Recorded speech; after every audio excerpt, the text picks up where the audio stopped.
ನಮಸ್ಕಾರ ಗೆಳೆಯರೆ, ಮತ್ತೊಮ್ಮೆ ಮಾರ್ಕೆಟ್ ಸುದ್ದಿ ಯೂಟ್ಯೂಬ್ ಚಾನಲ್ಗೆ ಸ್ವಾಗತ. ಇವತ್ತು ಮಾರ್ಕೆಟ್ನಲ್ಲಿ ಏನೆಲ್ಲ ಆಯಿತು ಅಂತ ನೋಡುವುದಾದರೆ ಮೊದಲಿಗೆ ಇಂಡಿಸಸ್ ನೋಡ್ಕೊಳ್ಳುವ. ನಿಫ್ಟಿ ಐಟಿ ಮತ್ತು ನಿಫ್ಟಿ ಬ್ಯಾಂಕ್ ಮತ್ತು ನಿಫ್ಟಿ 50 ಇದು ಒಳ್ಳೆ ಪರ್ಫಾರ್ಮೆನ್ಸ್ನ ಕೊಟ್ಟಿತ್ತು. ಇವತ್ತು ಎಲ್ಲವೂ ಕೂಡ ಪಾಸಿಟಿವಲ್ಲಿ ಎಂಡ್ ಆಯಿತು. ನಿಫ್ಟಿ ಫಾರ್ಮಾ ಮತ್ತು ನಿಫ್ಟಿ ಮೆಟಲ್ಲಿ ಸ್ವಲ್ಪ ಸೆಲ್ಲಿಂಗ್ ಪ್ರೆಸರ್ ಇತ್ತು, ನೀವು ನೋಡ್ತಾ ಇರ್ಬೋದು.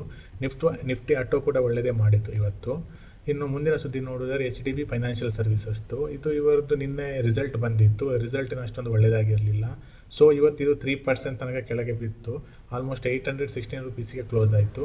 ಇನ್ನು ಮುಂದಿನ ಸುದ್ದಿ ನೋಡೋದಾದರೆ ಪತಂಜಲಿ ಫುಡ್ ಲಿಮಿಟೆಡ್ ಇದು ಕೂಡ ಇವತ್ತು 6%ನಷ್ಟು ಮೇಲೆ ಹೋಗಿ. ಇದಕ್ಕೆ ಪ್ರಮುಖ ಕಾರಣ ಅಂದರೆ ನಾಳೆ ಬೋರ್ಡ್ ಮೀಟಿಂಗಲ್ಲಿ ಪತಂಜಲಿ ಫುಡ್ನವರು ಬೋನಸ್ ಇಶ್ಯೂ ಮಾಡ್ತಾ ಇದ್ದಾರೆ. ಅದು ಎಷ್ಟು ಕೊಡ್ತಾರೆ ಅಂತೇಳಿ ನಾಳೆ ಗೊತ್ತಾಗುತ್ತೆ. ಈ ನ್ಯೂಸ್ನಿಂದಾಗಿ ಇದು 6% ತನಕ ಮೇಲೆ ಹೋಯಿತು. ಇನ್ನು ಮುಂದಿನ ಶೇರ್ ನೋಡೋದಾದರೆ ಕೆಫೆ ಡೇ ಎಂಟರ್ಪ್ರೈಸ್ ಲಿಮಿಟೆಡ್ ಅಂತೇಳಿ, ಇದು ನಿಮಗೆ ಗೊತ್ತಿರ್ಬೋದು, ನಮ್ಮ ಕರ್ನಾಟಕದ ಶೇರು, ಅಂದರೆ ಓನರ್ ಕರ್ನಾಟಕದವರೇ ಇದರದ್ದು. ಇದು ಇವತ್ತು 10% ತನಕ ಅಪ್ಪರ್ ಸೈಡ್ ಕೊಟ್ಟು ಹಿಟ್ ಆಯಿತು. ಇದಕ್ಕೆ ಪ್ರಮುಖ ಕಾರಣ ಅಂದರೆ ಒಂದು ದೊಡ್ಡ ಇನ್ವೆಸ್ಟರ್ ಇದ್ದಾನೆ, ಡಾಲಿ ಖನ್ನಾ ಅಂತೇಳಿ. ಅವರು ಈ ಕಂಪನಿಯಲ್ಲಿ ಲಾಸ್ಟ್ ಕ್ವಾರ್ಟರ್ನಲ್ಲಿ 1.55% ಸ್ಟೇಕನ್ನು ಬೈ ಮಾಡಿದ್ದಾರೆ.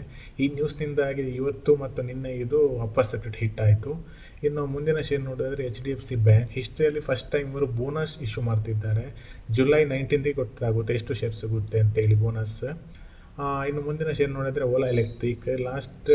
ನಿನ್ನೆ ಕೂಡ ಇದು ಒಂದು 5% ಕೆಳಗೆ ಬಂದಿತ್ತು. ಇವತ್ತು ವಾಪಸ್ 4% ಕೆಳಗೆ ಬಂದಿದೆ. ಒಂದು 2 ಡೇಸ್ ಬ್ಯಾಕ್ ಇವತ್ತು ರಿಸಲ್ಟ್ ಬಂದಿತ್ತು. ರಿಸಲ್ಟ್ ಟೈಮಲ್ಲಿ 18% ತನಕ ಮೇಲೆ ಹೋಗಿತ್ತು. ಆಮೇಲೆ ಕಂಟಿನ್ಯೂಸ್ 2 ಡೇಸ್ನಿಂದ ಇದರಲ್ಲಿ ಸೆಲ್ಲಿಂಗ್ ಪ್ರೆಷರ್ ಕಾಣ್ತಾ ಇದೆ. ಅದೇ ರೀತಿ ಜಯಪ್ರಕಾಶ್ ಪವರ್ ಕೂಡ ಹಾಗೆ, ಇದು 2 ಡೇಸ್ನಿಂದ ಕೆಳಗೆ ಬರ್ತದೆ. ಇವತ್ತು ಕೂಡ ಇದು ಆಲ್ಮೋಸ್ಟ್ 3% ತನಕ ಕೆಳಗೆ ಬಂದು 23.75 ಅಲ್ಲಿ ಕ್ಲೋಸ್ ಆಯಿತು. ಇನ್ನು ಮುಂದಿನ ಶೇರ್ ನೋಡಿದರೆ ಐ ಟಿ ಸಿ ಹೋಟೆಲ್ ಇವತ್ತು 5% ತನಕ ಮೇಲೆ ಹೋಯಿತು. ಇದಕ್ಕೆ ಪ್ರಮುಖ ಕಾರಣ ಅಂದರೆ ಇವತ್ತು ರಿಸಲ್ಟ್ ಬಂದಿತ್ತು. ರಿಸಲ್ಟಲ್ಲಿ ಇವರು quarter on quarter, year on year ಮತ್ತು ಪ್ರಾಫಿಟಲ್ಲಿ ಮತ್ತು ರೆವಿನ್ಯೂದಲ್ಲಿ ಎರಡರಲ್ಲೂ ರೈಸನ್ನು ತೋರಿಸಿದ್ದಾರೆ. ಪ್ರಾಫಿಟ್ ಇವರಿಗೆ 54%ನಷ್ಟು ಹೈಕ್ ಆಗಿ 133 crore ಬಂದಿದೆ. ರೆವಿನ್ಯೂ ಕೂಡ 15.5% ತನಕ ಹೈಕ್ ಆಗಿದೆ. ಇದೇ ಪ್ರಮುಖ ಕಾರಣ ಇದು ಮೇಲೆ ಹೋಗಲಿಕ್ಕೆ. ಇನ್ನೊಂದು ಶೇರ್ ನೋಡೋದಾದರೆ ಟೆಕ್ ಮಹೀಂದ್ರದವರದು ಇವತ್ತು ಆ್ಯಕ್ಚುಲಿ ರಿಸಲ್ಟ್ ಬಂತು. IT ಸೆಕ್ಟರ್ನಲ್ಲಿ ಈಗ ದೊಡ್ಡ ದೊಡ್ಡ ಕಂಪನಿ ಇತ್ತಲ್ಲ, ನಿನ್ನೆ TCS ಆಗಿರ್ಬೋದು, HCL ಆಗಿರ್ಬೋದು, ಎಲ್ಲದರಲ್ಲೂ ರಿಸಲ್ಟಿನ ಅಷ್ಟು ಒಳ್ಳೆಯದು ಬಂದಿರಲಿಲ್ಲ. ಬಟ್ ಟೆಕ್ ಮಹೀಂದ್ರದವರು ಒಳ್ಳೆ ರಿಸಲ್ಟ್ ಕೊಟ್ಟಿದ್ದಾರೆ. ನೀವು ನೋಡ್ತಾ ಇರ್ಬೋದು, 34% ಇನ್ಕ್ರೀಸ್ ಕೊಟ್ಟಿದ್ದಾರೆ ಇವರು ತಮ್ಮ ಪ್ರಾಫಿಟಲ್ಲಿ. ರೆವೆನ್ಯೂ ಕೂಡ ಒಳ್ಳೆ ಗ್ರೋತ್ ಆಗಿದೆ. ಸೊ ಅದು ಫಸ್ಟ್ ಟೈಮ್ ಒಂದು ದೊಡ್ಡ ಕಂಪನಿ ಇಷ್ಟರವರೆಗೆ ಬಂದ ರಿಸಲ್ಟಲ್ಲಿ ಇದೆ ಒಳ್ಳೆಯ ರಿಸಲ್ಟು.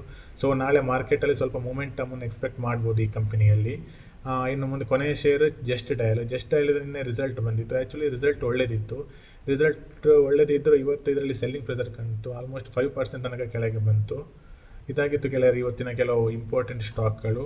ಇದೇ ರೀತಿ ಹೆಚ್ಚಿನ ಸುದ್ದಿಗಳಿಗಾಗಿ ಈ ಚಾನಲ್ನ ಸಬ್ಸ್ಕ್ರೈಬ್ ಮಾಡಿ. ಸಿಗೋಣ ಮುಂದಿನ ವಿಡಿಯೋದಲ್ಲಿ.